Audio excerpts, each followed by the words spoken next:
Reading of the day from the book of Sirach Sir 5:1-10 and v. Gr 5:1-8. Do not trust in your riches, and do not say, I am sufficient unto myself. Do not follow your instinct and your strength, indulging in the passions of your heart. Do not say, who will dominate me, or who will succeed in subduing me for what I have done, because the Lord will undoubtedly do justice. Do not say, I have sinned, and what has happened to me, because the Lord is patient. Do not be so sure of forgiveness that you add sin to sin. Do not say, his compassion is great. He will forgive my many sins, because with him there is mercy and wrath, and his indignation will be poured out on sinners.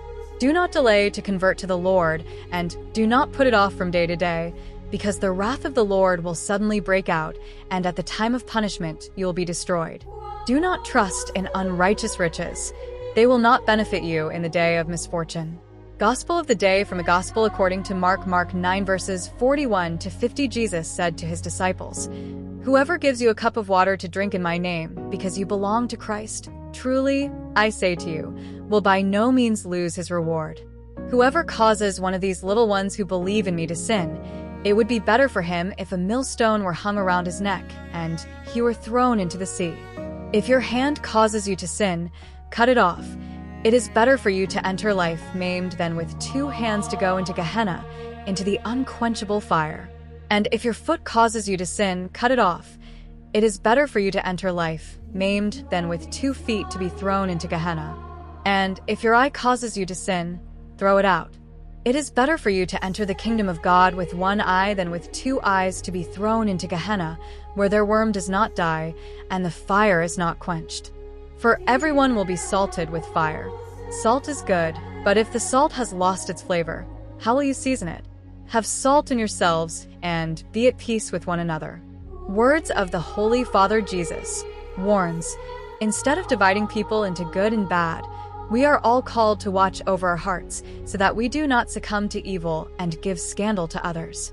In fact, the risk is that of being inflexible towards others and indulgent towards ourselves. And Jesus urges us not to compromise with evil, with striking images. If anything in you causes you to sin, cut it out. Cf. verses 43-48. If something hurts you, cut it out. He does not say, if something is a cause for scandal, stop, think about it, improve a little. No, cut it immediately. Jesus is radical in this, demanding, but for our good, like a good doctor. Every cut, every pruning, is to grow better and bear fruit in love. Let us ask ourselves then, what is there in me that contrasts with the gospel? What concretely does Jesus want me to cut in my life? Today, Saint Gabriel of Our Lady of Sorrows is celebrated. He was a young Passionist religious, known for his deep devotion to the sorrowful Virgin and his brief but intense life of holiness. Born in 1838 in Assisi as Francesco Pasini, he had a privileged childhood but soon felt the call to consecrated life. After a period of uncertainty, he decided to join the Passionist order, where he distinguished himself for his humility, constant prayer, and love for the cross. Despite his young age, he displayed extraordinary spiritual maturity, offering every suffering for the salvation of souls.